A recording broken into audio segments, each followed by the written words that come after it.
It was the early morning of August 18th, 2012, in Columbia, South Carolina, a calm Saturday when the world still seemed half asleep and the air felt thick with peace.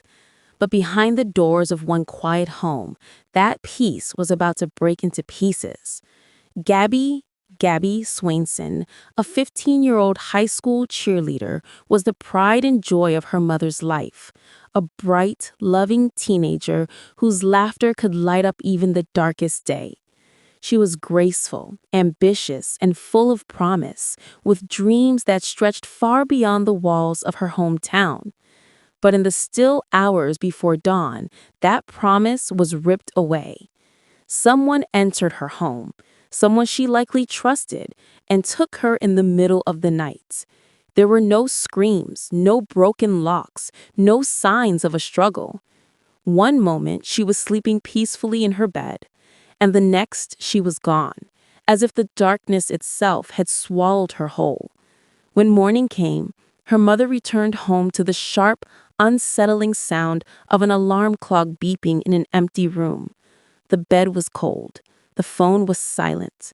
Her daughter's absence was louder than any sound she'd ever heard. Panic surged through her veins. Gabby, her only child, had vanished without a trace. As the sun rose higher that morning, fear spread across the neighborhood. Within hours, police were on the scene, combing through the home, gathering clues, and launching a full-scale search. They interviewed friends, neighbors, and anyone who might have seen or heard something. But as each hour passed, hope began to tremble. Before long, investigators would uncover a chilling truth: that the person responsible for Gabby's disappearance was far closer than anyone could have imagined. It was the beginning of a nightmare that would haunt Columbia forever.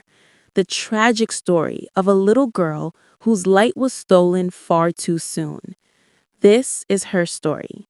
Gabby Swainson came into the world on June 26, 1997, in Lexington, South Carolina, a tiny bundle of joy destined to be her mother's heartbeat. To everyone who knew her, she was Gabby, a name that rolled off the tongue with warmth.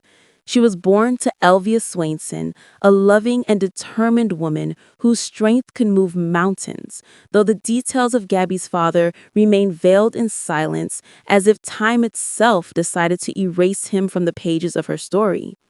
Though she had siblings, Gabby was her mother's only child, the apple of her mother's eye and the sun in her sky. When her parents' relationship fell apart, it was Elvia who picked up the pieces and carried on, raising Gabby single-handedly through long nights and endless love. From as young as 5, Gabby sparkled like a diamond under sunlight, smart, kind, and impossibly selfless. She had a heart too big for her small frame, always thinking of others before herself. She flipped through gymnastics mats like a little acrobat, danced with the rhythm of joy, and even posed for cameras like she'd been born for the spotlight. Yet, beneath all that, her favorite moments were simple ones: sitting on the floor, playing dolls with her mother, their laughter filling the room like soft music. By 2012, Gabby was 15 years old, a teenager with the dreams of a star and the soul of an angel. She and her mother had moved to Columbia, South Carolina, where she enrolled at Ridgeview High School. There, she became a whirlwind of talent: a dancer, a cheerleader, a guitarist, and a bright student who made her teachers gush with pride. "She's going places," they'd say, and they meant it. But as the summer of 2012 began to fade like the last glow of sunset, fate began writing a darker chapter, one no one saw coming. It was Friday, August 17th, when Gabby attended her guitar lesson, the sweet hum of strings filling her with excitement. That day was special, her very first date, with a boy she'd known since middle school. Butterflies fluttered in her stomach as she told her mother. Elvia, ever protective, was hesitant at first, but after a bit of convincing, she agreed. That evening, Elvia drove Gabby and her friend to the mall, dropped them off, and later picked them up. Gabby was glowing that night, happy, chatty, her eyes sparkling with joy. They went home, watched a movie together, and as per house rules, Gabby handed over her phone at 8:30 p.m.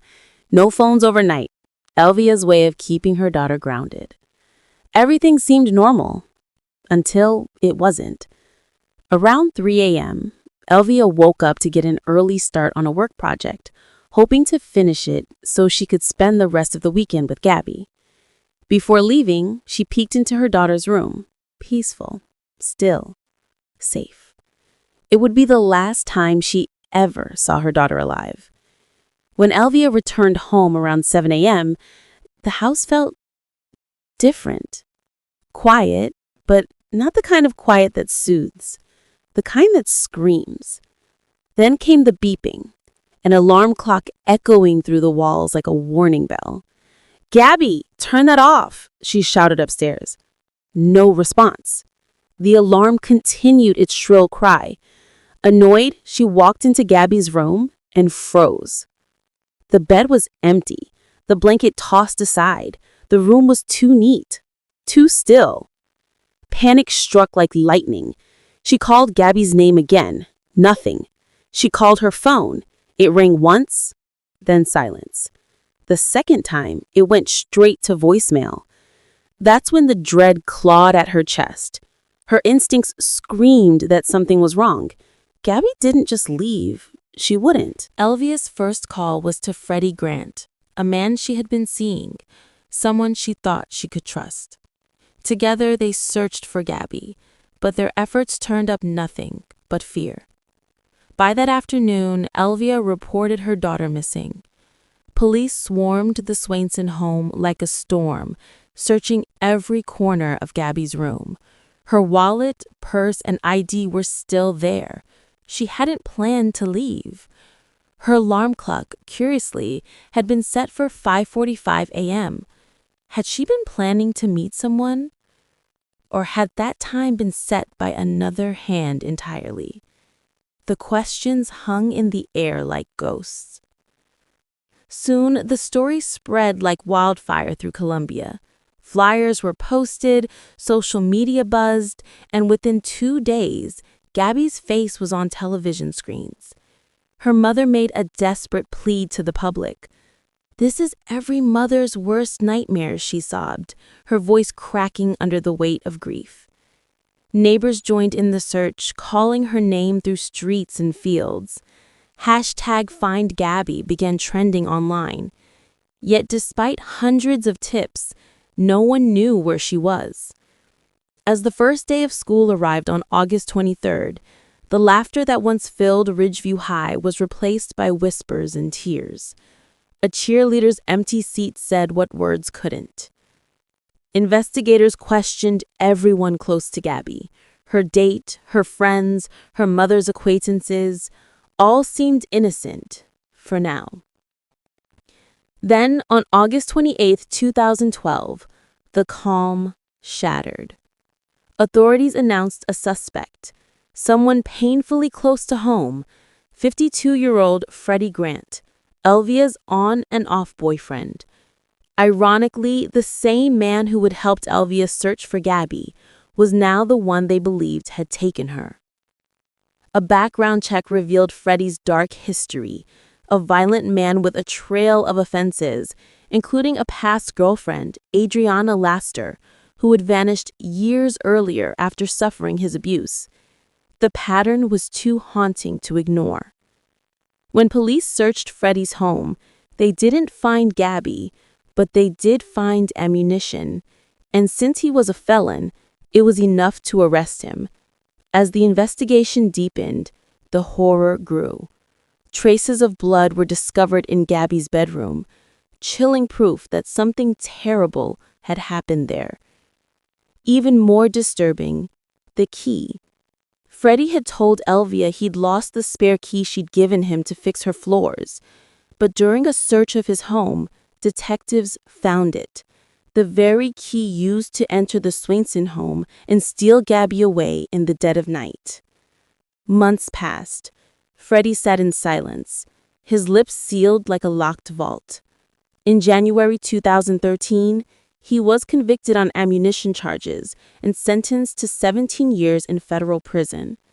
But justice for Gabby still hung in limbo. Then, the truth began to unfold, like a nightmare on repeat. Gabby's phone records showed she had been at Freddie Grant's home, her final calls pinging from just 400 yards away. Eventually, Freddie broke.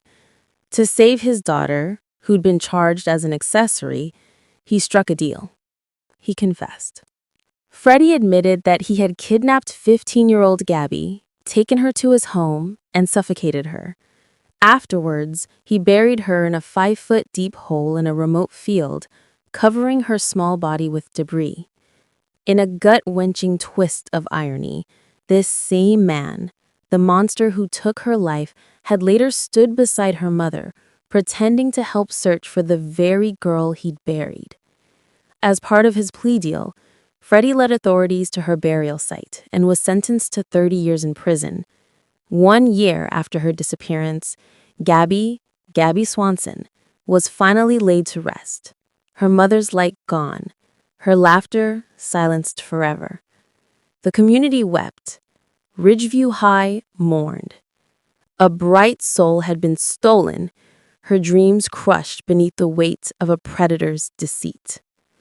Rest in peace, Gabby Swainson.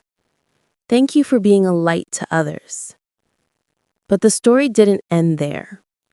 In a chilling echo of Gabby's tragedy, Adriana Laster's remains were discovered years later in a South Carolina landfill, confirming what many had long feared. The same man who stole Gabby's life had taken Adriana's too. Freddie Grant remains behind bars, caged at last, though his punishment will never equal the pain he caused.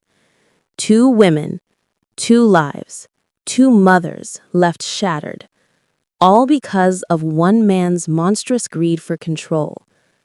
Gabby's story is a haunting reminder. Sometimes the greatest evil wears the face of someone you trust.